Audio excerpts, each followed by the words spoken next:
वाले हैं RPF constable का प्रैक्टिस सेट नंबर 23। तो दोस्तों इस प्रैक्टिस सेट की पीडीएफ आपको हमारे टेलीग्राम चैनल पे मिल जाएगी और आप डिस्क्रिप्शन बॉक्स से टेलीग्राम चैनल पर जा सकते हैं। ठीक है दोस्तों, तो बिना किसी देरी के शुरू करते हैं अपने प्रैक्टिस सेट को। पहला प्रश्न है इसमें, निम्नलिखित में से कौन संवेदी न्यूरॉन से मोटर न्यूरॉन तक आवेग, जिसे इम्पल्स कहते हैं, संचारित करता है? कौन से न्यूरॉन्स होते हैं? मोटर न्यूरॉन्स, इंटरन्यूरॉन, संग्राहक या प्रेरक? तो इसका सही आंसर है जो इंटर न्यूरॉन होते हैं वो संवेदी न्यूरॉन से मोटर न्यूरॉन तक का आवेग जो होता है उसको संचारित करते हैं। दोस्तों न्यूरॉन क्या होते हैं? न्यूरॉन जो होते हैं ये ब्रेन को जो रासायनिक और विद्युत संकेत होते हैं उनको पहुंचाने का काम करते हैं। ठीक है दोस्तों, तो न्यूरॉन इंटर न्यूरॉन इसका आंसर है। अगला प्रश्न है, किस देश को 1000 झीलों की भूमि के रूप में जाना जाता है? नॉर्वे को, फिनलैंड को, स्वीडन को या डेनमार्क को? तो इसका सही आंसर है जो 1000 झीलों की भूमि है उसको कहा जाता है फिनलैंड। फिनलैंड को 1000 झीलों की भूमि के रूप में जाना जाता है। फिनलैंड की राजधानी क्या है दोस्तों? हेलेंस्की। इसकी राजधानी क्या है? हेलेंस्की इसकी राजधानी है। फिनलैंड की राजधानी, इसको 1000 झीलों की भूमि कहा जाता है। अगला प्रश्न है, प्रश्न नंबर 3 है, मैग्ना कार्टा जारी किसके द्वारा जारी आधिकारिक का चार्टर है? इंग्लैंड के राजा जॉन के द्वारा, किंग अल्बर्ट एडवर्ड के द्वारा, किंग जॉर्ज पंचम के द्वारा, किंग विलियम हेनरी के द्वारा? तो इसका सही आंसर है इंग्लैंड के राजा जॉन के द्वारा जारी अधिकारों का चार्टर है। तो दोस्तों इंग्लैंड के राजा जॉन के द्वारा ये 1215 ईस्वी में, कब? 1215 ईस्वी में अधिकारों का एक चार्टर प्रस्तुत किया गया था जिसका नाम रखा गया था मैग्ना कार्टा। उसका नाम क्या रखा गया था? मैग्ना कार्टा रखा गया था। और मौलिक अधिकारों पर यह पहला एक लिखित दस्तावेज था जिसको इंग्लैंड के राजा जॉन ने 1215 ईस्वी में जारी किया था। इसका सही आंसर है ऑप्शन नंबर 1। अगला प्रश्न है, प्रश्न नंबर 4 है, ब्याज दर संपार्श्विक और दस्तावेजीकरण आवश्यकता और पुनर्भुगतान विधि का सामूहिक रूप क्या है? संपार्श्विक है, राजस्व घाटा है, क्रेडिट ऋण की शर्तें हैं या फिर बैंक की शर्तें हैं? तो इसका सही आंसर है ये है क्रेडिट, जिसको ऋण बोलते हैं, की शर्तें हैं, जो संपार्श्विक और दस्तावेजीकरण आवश्यकताओं और पुनर्भुगतान विधि का सामूहिक रूप है। अगला प्रश्न है, पदार्थ की मात्रा को एसआई में कैसे मापा जाता है? रेडियन में, मोल में, जूल में या फिर केल्विन में? तो इसका सही आंसर है ये है मोल में। जो पदार्थ की मात्रा होती है उसको मोल में मापा जाता है। दोस्तों रेडियन किसका होता है? ये होता है समतल कोण का। किसका होता है? समतल कोण का मात्रक होता है, समतल कोण का। और केल्विन किसका होता है? केल्विन होता है तापमान का। केल्विन होता है तापमान का। जूल होता है कार्य का। जूल किसका है? ये है कार्य का। अगला प्रश्न देखेंगे, प्रश्न नंबर 6 है, निम्नलिखित में से कौन सा खेल टेबल की सहायता से खेला जाता है? कबड्डी, क्रिकेट, बैडमिंटन या फिर टेबल टेनिस? तो टेबल की सहायता से खेला जाने वाला खेल है टेबल टेनिस। ठीक है, कबड्डी ग्राउंड पर होता है, क्रिकेट भी और बैडमिंटन ये भी होता है, लेकिन जो टेबल टेनिस होता है ये टेबल पर खेले जाने वाला एक खेल है। इसका सही आंसर है ऑप्शन नंबर 4। अगला प्रश्न है, प्रश्न नंबर 7 है, निम्नलिखित में से किस खेल में गोलकीपर को हेलमेट पहनना आवश्यक है? फुटबॉल में, वॉलीबॉल में, हॉकी में या फिर बास्केटबॉल में? तो इसका सही आंसर है ये है हॉकी में। हॉकी में जो गोलकीपर होता है उसको हेलमेट और जो फेस गार्ड होता है उसको पहनना आवश्यक होता है जब तक कि मैच शुरू नहीं होता है, जब तक कि वो गोलकीपर हेलमेट नहीं पहनता है। तो हॉकी में हेलमेट पहनना आवश्यक होता है। हॉकी में कुल खिलाड़ियों की संख्या कितनी होती है? इसमें कुल खिलाड़ियों की संख्या होती है 11। अगला प्रश्न है, प्रश्न नंबर 8 है, निम्नलिखित में से कौन यूनेस्को की प्राकृतिक विश्व धरोहर स्थलों की सूची में शामिल है? तो ऐसा कौन सा है? मानस वन्यजीव अभयारण्य, पश्चिमी घाट, सुंदरबन नेशनल पार्क या फिर उपरोक्त सभी? तो इसका सही आंसर है इसमें उस उपरोक्त जो सभी हैं ये तीनों, ये यूनेस्को की प्राकृतिक विश्व धरोहर सूची में शामिल हैं। यूनेस्को की प्राकृतिक विश्व धरोहर में भारत के 7 स्थल हैं वो इसमें शामिल हैं, जिसमें से 3 मानस वन्यजीव अभयारण्य, पश्चिमी घाट और सुंदरबन नेशनल पार्क भी शामिल हैं। अगला प्रश्न है, प्रश्न नंबर 9 है, खेचियो पालरी झील निम्नलिखित में से किस राज्य में स्थित है? नागालैंड में, त्रिपुरा में, सिक्किम में या फिर पश्चिम बंगाल में? तो इसका सही आंसर है ये है सिक्किम में। खेचियो पालरी जो झील है ये सिक्किम राज्य में स्थित है। इसका सही आंसर है ऑप्शन नंबर 3। अगला प्रश्न है 10। हमारे संविधान की प्रस्तावना में स्वतंत्रता, समानता और बंधुत्व के आदर्श कहाँ से लिए गए हैं? औपनिवेशिक क्रांति से, अमेरिकी क्रांति से, रूसी क्रांति या फ्रेंच क्रांति? तो इसका सही आंसर है ये लिए गए हैं फ्रेंच की क्रांति से। कहाँ से लिए गए हैं ये?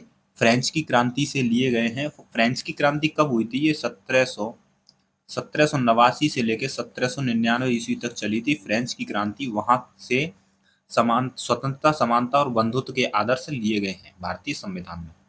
अगला प्रश्न है 11। पुष्कर मेला भारत के किस राज्य में आयोजित होने वाला वार्षिक पशु मेला है? गुजरात में, महाराष्ट्र में, मध्य प्रदेश या फिर राजस्थान?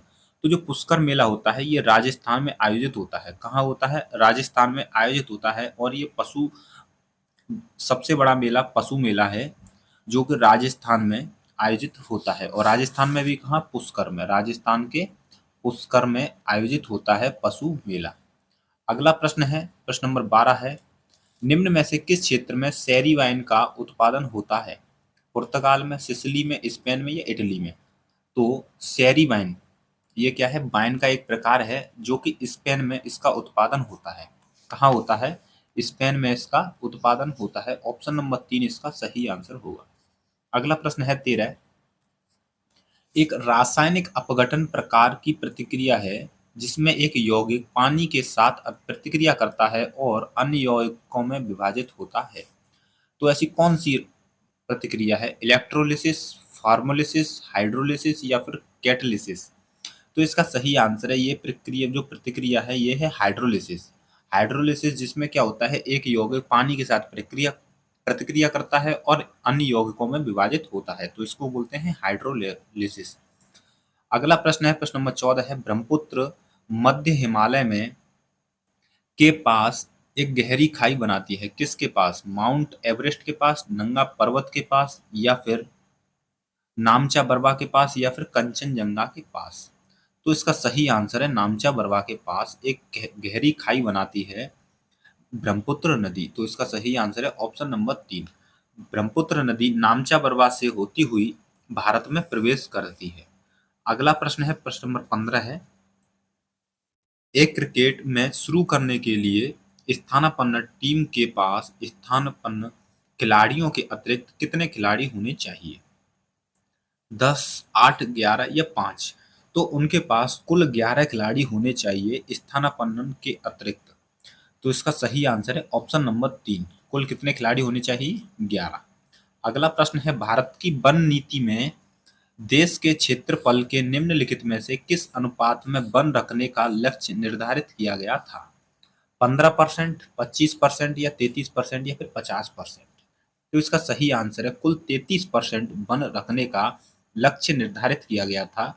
भारत की वन नीति यानी कि नेशनल फॉरेस्ट पॉलिसी ये कब आई थी? ये आई थी 1952 में। कब आई थी? 1952 में भारत की वन नीति आई थी जिसमें 33% वनों को रखने का लक्ष्य निर्धारित किया गया था। अगला प्रश्न है 17। निम्नलिखित में से कौन सी पुस्तक राजा राम मोहन राय द्वारा लिखी गई थी?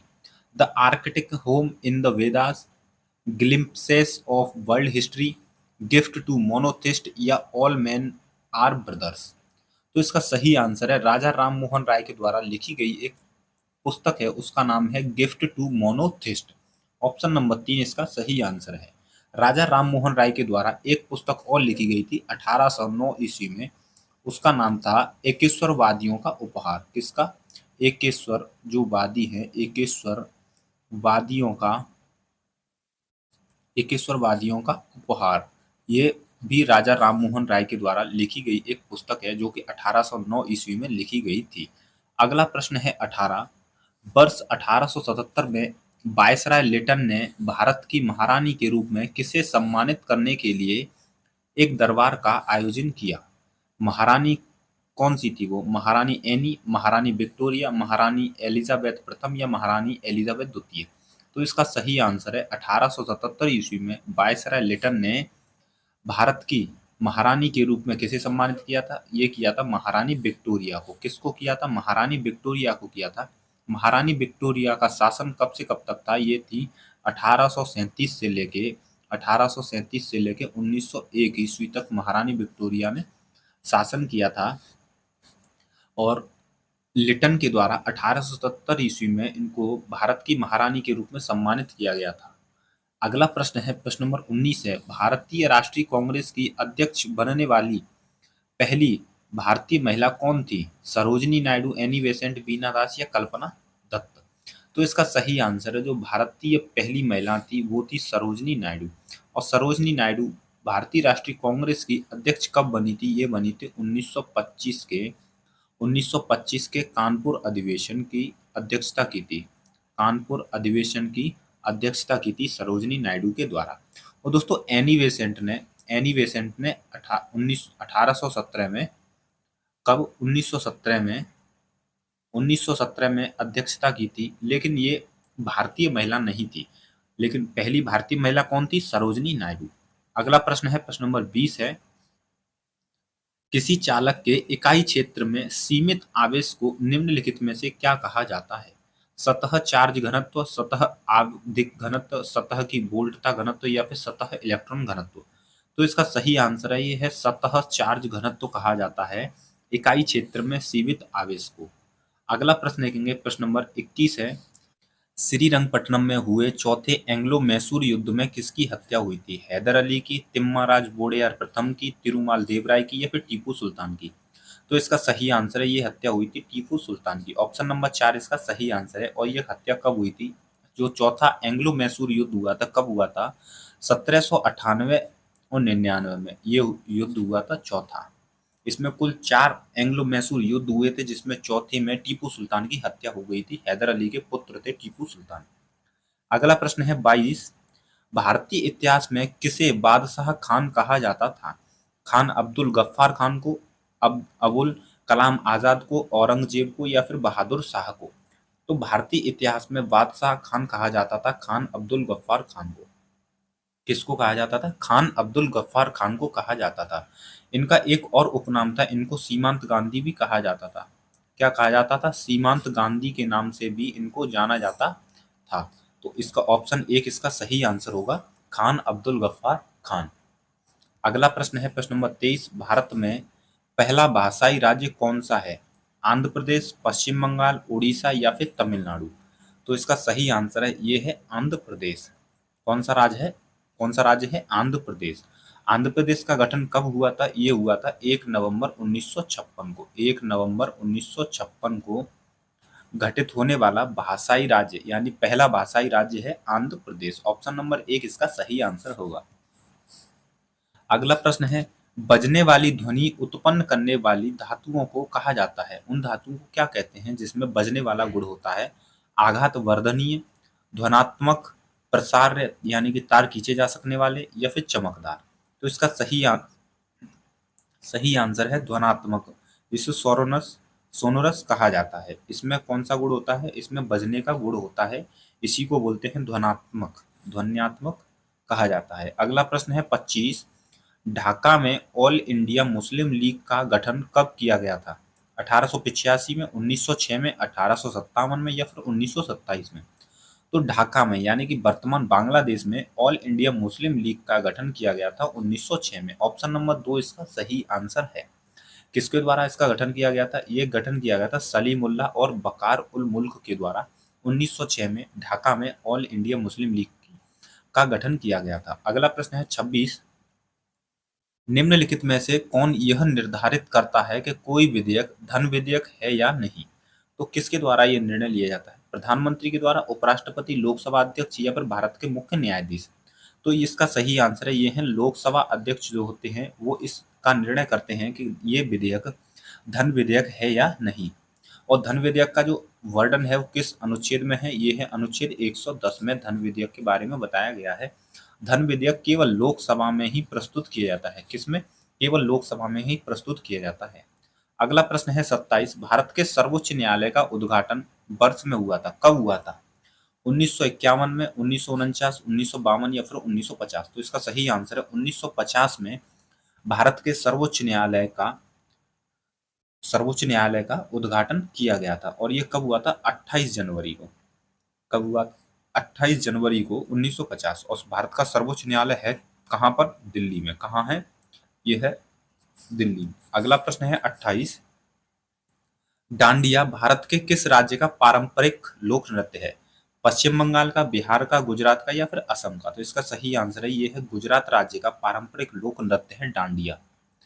अगला प्रश्न है प्रश्न नंबर 29। भारतीय संविधान का अनुच्छेद 324, भारतीय संविधान का अनुच्छेद 324 किससे संबंधित है? स्वतंत्र क्षेत्रीय परिषद से, स्वतंत्र कानून आयोग से, स्वतंत्र वित्त आयोग से या फिर स्वतंत्र चुनाव आयोग से? तो इसका सही आंसर है आर्टिकल 324 स्वतंत्र चुनाव आयोग से संबंधित है। ऑप्शन नंबर 4 इसका सही आंसर होगा। दोस्तों, चुनाव आयोग का जो गठन हुआ था वो कब हुआ था? 25 जनवरी 1950 में। कब हुआ था? 25 जनवरी 1950 में चुनाव आयोग का गठन हुआ था। अगला प्रश्न है प्रश्न नंबर 30 है। अंत्योदय अन्य योजना वर्ष में शुरू की गई थी। कब की गई थी? 2000 में, 2003 में, 2001 में या फिर 2002 में? तो इसका सही आंसर है ये शुरू की गई थी सन 2000 में अंत्योदय योजना। इस योजना का कारण क्या था? जो गरीब परिवार हैं उनको भोजन की उपलब्धता पहुंचाने के लिए इस योजना का प्रारंभ किया गया था। अगला प्रश्न है 31। निम्नलिखित में से कौन सा राज्य कभी कभी मानसून चरण की वापसी के दौरान बाढ़ का सामना करता है? तो ऐसा कौन सा राज्य है जो कि मानसून चरण की जो वापसी होती है उसके दौरान बाढ़ का सामना करना पड़ता है? कौन सा है? तेलंगाना, उड़ीसा, तमिलनाडु या फिर पश्चिम बंगाल? तो इसका सही आंसर है तमिलनाडु राज्य को कभी कभी बाढ़ का सामना करना पड़ता है। वो भी किस मानसून से? लौटते हुए मानसून से। और लौटता हुआ मानसून कौन सा होता है? ये होता है उत्तर पूर्वी मानसून। कौन सा होता है? ये होता है उत्तर पूर्वी मानसून। मानसून के द्वारा इसको बाढ़ का सामना करना पड़ता है। अगला प्रश्न है 32। निम्नलिखित में से किस उपकरण का उपयोग यह पता लगाने के लिए किया जाता है कि कोई द्रव्यमान आवेशित है या नहीं? तो किस उपकरण का प्रयोग किया जाता है? सूक्ष्मदर्शी का, आमीटर, मल्टीमीटर या फिर विद्युतदर्शी? तो इसका सही आंसर है विद्युतदर्शी का प्रयोग किसी भी किसी इसका द्रव्यमान आवेशित है या नहीं किसी में ये प्रयोग करने के लिए इसका उपयोग करते हैं विद्युतदर्शी का। अगला प्रश्न है 33। सूक्ष्म जीवों के कारण होने वाले रोग को कहा जाता है? जो सूक्ष्म जीवों के कारण जो रोग होते हैं उनको क्या कहते हैं? प्रतिजन, विषाणु, रोगाणु या फिर जीवाणु? तो इसका सही आंसर है इसको कहा जाता है रोगाणु। जो सूक्ष्म जीवों के कारण जो रोग होते हैं उनको रोगाणु कहते हैं। अगला प्रश्न है 34। कृषि में नाइट्रोजन को स्थिर करके मिट्टी की उर्वरता बढ़ाने के लिए किसका उपयोग किया जाता है? कीटनाशक का उपयोग, खरपतवार का, सूक्ष्मजीव का या फिर पादप का? तो जो कृषि में नाइट्रोजन को स्थिर करने के लिए, मिट्टी की उर्वरता बढ़ाने के लिए सूक्ष्म जीवों का प्रयोग किया जाता है। किसका उपयोग किया जाता है? सूक्ष्म जीवों का प्रयोग किया जाता है। अगला प्रश्न है 35। Federation federation international D national aquatics, जिसको बोला जाता है FINA, फिना, किससे संबंधित है? जिम्नास्टिक से, तैराकी से, कैनोइंग से या नंगे पांव स्कीइंग से? तो इसका सही आंसर है ये संबंधित है तैराकी से। किससे संबंधित है? तैराकी से। Federation international D national aquatics. और इसकी जो शुरुआत हुई थी ये कब हुई थी? इसकी जो स्थापना की गई थी 1908 में शुरू की गई थी। कब? कहाँ से? लंदन से। कहाँ से? लंदन से 1908 में। अगला प्रश्न है 36। निम्नलिखित में से कौन सा क्षेत्र विनिर्मित वस्तुओं का उत्पादन करता है? कौन सा क्षेत्र करता है? द्वितीयक क्षेत्र, तृतीयक क्षेत्र, प्राथमिक क्षेत्र या फिर एकात्मक क्षेत्र? तो जो जो निर्मित वस्तुओं का उत्पादन करता है उसको कहा जाता है द्वितीयक क्षेत्र। द्वितीय क्षेत्र में विनिर्माण जैसी चीजों का उपयोग किया जाता है। अगला प्रश्न है 37। बौद्ध धर्म में निम्नलिखित में से कौन से स्कूल को स्कूल ऑफ एल्डर मॉन्क्स या फिर वरिष्ठ वरिष्ठ बौद्ध भिक्षुओं का स्कूल नाम से जाना जाता है? किसको? महायान को, हीनयान, थेरवाद या फिर वज्रयान?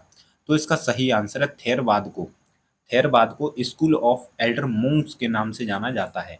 दोस्तों थेरवाद जो है बौद्ध धर्म की सबसे पुरानी शाखा है। सबसे पुरानी शाखा कौन सी है? थेरवाद। इसका सही आंसर है ऑप्शन नंबर 3। अगला प्रश्न है, प्रश्न नंबर 38 है, भारतीय समाजवाद का मिश्रण है। भारतीय समाजवाद किसका मिश्रण है? पूंजीवादी और गांधीवाद का मिश्रण, साम्यवाद और समाजवाद का, मार्क्सवाद और गांधीवाद का, या फिर साम्यवाद और गांधीवाद का?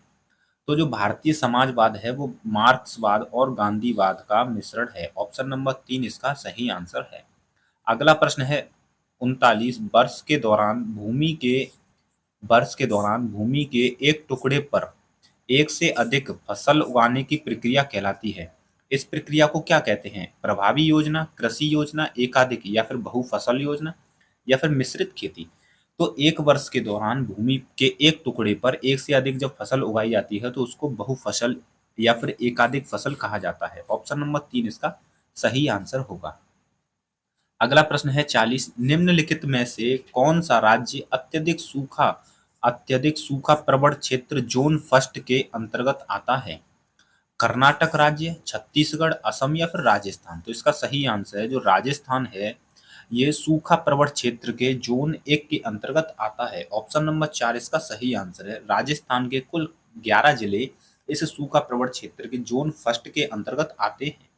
अगला प्रश्न है 41, निम्नलिखित में से कौन सा दुनिया का सर्वाधिक उत्तरी राजधानी है?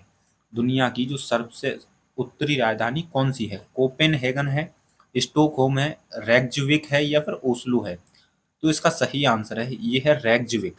रेक्जविक जो है सबसे उत्तरी राजधानी है। और ये किसकी राजधानी है? ये है आइसलैंड की राजधानी। किसकी राजधानी है? ये है आइसलैंड की राजधानी रेक्जविक, जो कि सबसे उत्तरी राजधानी है। अगला प्रश्न है 42, निम्नलिखित में से कौन भारतीय गणराज्य का प्रमुख है? उपराष्ट्रपति, भारत के मुख्य न्यायाधीश, प्रधानमंत्री, या फिर राष्ट्रपति? तो जो भारतीय गणराज्य का जो प्रमुख होता है वो होता है राष्ट्रपति। ऑप्शन नंबर 4 इसका सही आंसर होगा। जो भारत के राष्ट्रपति होते हैं वो भारतीय गणराज्य के प्रमुख होते हैं, और सशस्त्र जो बल होते हैं उनके भी प्रमुख होते हैं। अगला प्रश्न है 43, राज्य पुनर्गठन अधिनियम में लागू किया गया था। कब लागू किया गया था राज्य पुनर्गठन अधिनियम? 1953 में, 1958, 1954 या 1956? तो इसका सही आंसर है ये 1956 में लागू किया गया था राज्य पुनर्गठन अधिनियम 1956 में। दोस्तों राज्य पुनर्गठन आयोग कब बना था? राज्य पुनर्गठन जो आयोग बना था वो बना था 1952 में। कब बना था? 1952 में बना था। इसके द्वारा रिपोर्ट दी गई, जबकि इसके बाद राज्य पुनर्गठन अधिनियम 1956 में लागू हुआ था। अगला प्रश्न है 44, जब एक प्रतिक्रिया अन्य प्रतिक्रियाओं की दर को प्रभावित करती है जो सामान्य परिस्थितियों में नहीं होती, तो इस घटना को के रूप में जाना जाता है? किसके रूप में जाना जाता है? ऋणात्मक उत्प्रेरण के रूप में, धनात्मक उत्प्रेरण, प्रेरित उत्प्रेरण, या फिर स्व उत्प्रेरण के रूप में? तो इसका सही आंसर है इसको जाना जाता है प्रेरित उत्प्रेरण के रूप में इसको जाना जाता है। अगला प्रश्न है, प्रश्न नंबर 45 है, हवाई द्वीप की राजधानी क्या है? जुनू, माले, निहाउ, या होनोलुलु? तो जो हवाई द्वीप की राजधानी है वो है ऑप्शन नंबर 4 इसका सही आंसर है होनोलुलु, जो है हवाई द्वीप की राजधानी है। ऑप्शन नंबर 4 इसका सही आंसर है। दोस्तों हवाई द्वीप जो है ये उष्णकटिबंधीय जलवायु के लिए प्रसिद्ध है हवाई द्वीप। अगला प्रश्न है 46, निम्नलिखित में से कौन सा खेल कबड्डी की तरह एक सस्ता खेल है क्योंकि इसमें अधिक उपकरण की आवश्यकता नहीं है? तो ऐसा कौन सा खेल है जो सस्ता है? कयांग कयाकिंग, या फिर कैनोइंग, तलवारबाजी, खो खो, या फिर तीरंदाजी? तो इसका सही आंसर है खो खो। खो खो एक दोस्तों सस्ता खेल है जिसमें अधिक उपकरणों की आवश्यकता नहीं होती, किसकी तरह? कबड्डी की तरह। तो इसका सही आंसर है ऑप्शन नंबर 3 खो खो। और दोस्तों जो खो खो है इसका जो उद्गम माना जाता है ये भारत का कौन सा राज्य है? महाराष्ट्र से इसका उद्गम माना जाता है। अगला प्रश्न है 47, नेट डोमेस्टिक प्रोडक्ट जिसे एनडीपी कहते हैं के बराबर होता है? किसके बराबर होता है? जीडीपी में से अगर जीएनपी घटाएंगे उसके बराबर, जीडीपी में एनएनपी जोड़ेंगे, जीडीपी प्लस जीएनपी या फिर जीडीपी में से मूल्यह्रास घटाएंगे तो नेट डोमेस्टिक प्रोडक्ट आएगा। तो इसका सही आंसर है जब जीडीपी में से, ग्रॉस डोमेस्टिक प्रोडक्ट में से अगर हम मूल्यह्रास को घटाते हैं तो हमारे पास नेट डोमेस्टिक प्रोडक्ट एनडीपी प्राप्त होता है। तो इसका सही आंसर है ऑप्शन नंबर 4। अगला प्रश्न है 48। एरोबिक्स शब्द निम्नलिखित में से किस खेल से संबंधित है? शतरंज शतरंज से, जिम्नास्टिक से, गोल्फ से या फिर कैरम से? तो दोस्तों एरोबिक्स जो शब्द है, एरोबिक्स शब्द जो शब्द है ये जिम्नास्टिक से संबंधित है। किस से संबंधित है? जिम्नास्टिक से संबंधित है। अगला प्रश्न है 49।